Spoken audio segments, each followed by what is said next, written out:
बिना डॉक्यूमेंट्स, बिना क्वालिफिकेशन, बिना वीजा के यूएसए की पीआर लेने का तरीका डोंकी रूट क्या है? डोंकर क्या होता है? कैसे यूएसए में एंट्री मिलती है? कितनी कंट्रीज से इलीगली होकर इन लोगों को जाना पड़ता है और टोटल खर्चा कितना आता है? और डोंकी रूट से भी आसान, सस्ता और लीगल तरीका क्या है यूएसए की पीआर या सिटीजनशिप लेने का? आज की इस वीडियो में हम इन्हीं सब सवालों के जवाब देंगे। डोंकी लगवाना या फिर डोंकी रूट लेना या फिर डोंकर के साथ जाना, ये सब इलीगल और खतरनाक तरीके हैं यूएसए में घुसने के। यूएसए में घुसने से पहले इन लोगों को 8 कंट्रीज से होकर जाना पड़ता है। जी हां, 8 कंट्रीज से इलीगली होकर जाना पड़ता है।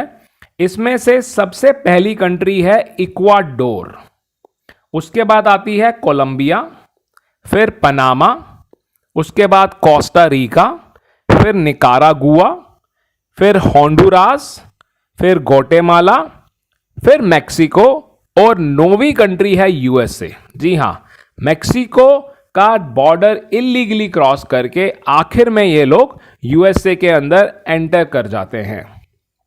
इसका पूरा रूट और बॉर्डर्स के नाम आप हमारी वेबसाइट पर चेक कर सकते हैं फ्री ऑफ कॉस्ट, जिसका लिंक डिस्क्रिप्शन में दिया गया है। सबसे पहले इक्वाडोर पहुंचा जाता है। इक्वाडोर की फ्लाइट ली जाती है। इक्वाडोर की कैपिटल है क्यूटो। क्यों हम इक्वाडोर ही पहले जाते हैं? क्योंकि इक्वाडोर के लिए इंडियंस को कोई वीज़ा नहीं चाहिए है। जी हां, और भी कई कंट्रीज़ के लोगों को इक्वाडोर के लिए वीज़ा नहीं चाहिए, जैसे कि पाकिस्तानियों को भी नहीं चाहिए है, बांग्लादेशियों को भी नहीं चाहिए है। तो इसीलिए सबसे पहले इक्वाडोर जाया जाता है, जहां पर घुसने के लिए कोई पाबंदी नहीं है। और आखिर में जो बॉर्डर क्रॉस किया जाता है वह है मैक्सिको और यूएसए का बॉर्डर। अब सवाल ये आता है कि ये रास्ता हम ले कैसे? हमें ये रास्ता कौन दिखाएगा, कौन समझाएगा? तो ये रास्ता दिखाने और समझाने वाले हैं डोंकर। तो डोंकर कहाँ मिलते हैं? तो देखिए, जितने भी इंडिया में या हमारी आसपास की कंट्रीज में बेईमान वीज़ा एजेंट बैठे हैं, जिन्हें कोई काम नहीं आता, जो सिर्फ बेईमानी से पैसा कमाना चाहते हैं, उन सब के पास डोंकर्स का कॉन्टैक्ट होता है। इन्हों के पास डोंकर का कॉन्टैक्ट कैसे होता है? क्योंकि ये खुद इस रास्ते को ट्राई कर चुके हैं और शायद अनसक्सेसफुल भी रहे हैं, तभी इंडिया में बैठे हैं। ये लोग जो यहां पर डोंकर से काम करवाते हैं या उनके थ्रू बाकी लोगों को यूएसए में भेजते हैं, ये लोग डोंकर्स को सिर्फ 3 से 5 लाख रुपए देते हैं। और वह गरीब और नासमझ लोग जो इनके झांसे में आ जाते हैं, ये उनसे 10 लाख से 25 लाख रुपए तक चार्ज कर लेते हैं। ये पैसे इस बेसिस पे डिसाइड किए जाते हैं कि जाने वाले के अंदर कितनी डेस्परेशन है, उसको कितनी जल्दी है जाने की, और उसकी औकात क्या है कि वो कितने पैसे दे सकता है। जो लोग इंडियन एजेंट्स को पैसे दिए बिना डोंकी रूट लेना चाहते हैं, तो वह लोग खुद ही इक्वाडोर की फ्लाइट लेते हैं, क्यूटो पहुंचते हैं, और क्यूटो के जो जुए खाने हैं, जो शराब के अड्डे हैं, वहां पर उनको ये डोंकर्स बड़े आराम से मिल जाते हैं।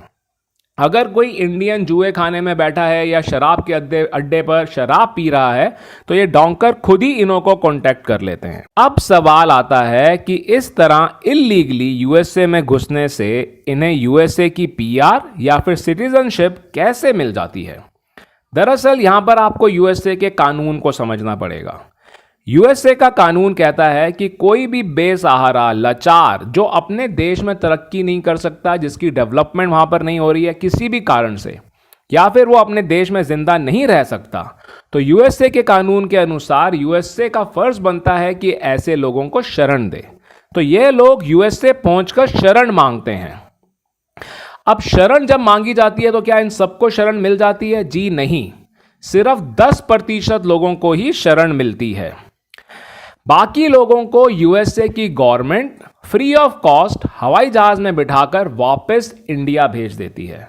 और जी हां, इंडिया आने पर भी इन्हें किसी प्रकार की कोई सख्त सजा नहीं मिलती, पर हां, इन्हों के जो पैसे खर्च हुए हैं वह जरूर बर्बाद हो जाते हैं। अब आखिर में मैं आपको यही बताना चाहूंगा कि यह एक गैर कानूनी और काफी खतरनाक तरीका है जिसमें जान जाने का भी खतरा होता है। रास्ते में एक जगह आती है जिसका नाम है डैरियन गैप, जी हां, जो कि कोलंबिया और पनामा कंट्रीज के बीच में आती है। यह 100 किलोमीटर लंबा जंगल है और इस जंगल में पहाड़, नदी, नाले, जानवर सब हैं। सबसे ज्यादा लोगों की जान इसी डैरियन गैप पर जाती है क्योंकि इसे पैदल क्रॉस करना होता है और इसे क्रॉस करने में, सिर्फ डैरियन गैप को क्रॉस करने में 7 से 10 दिन लगते हैं।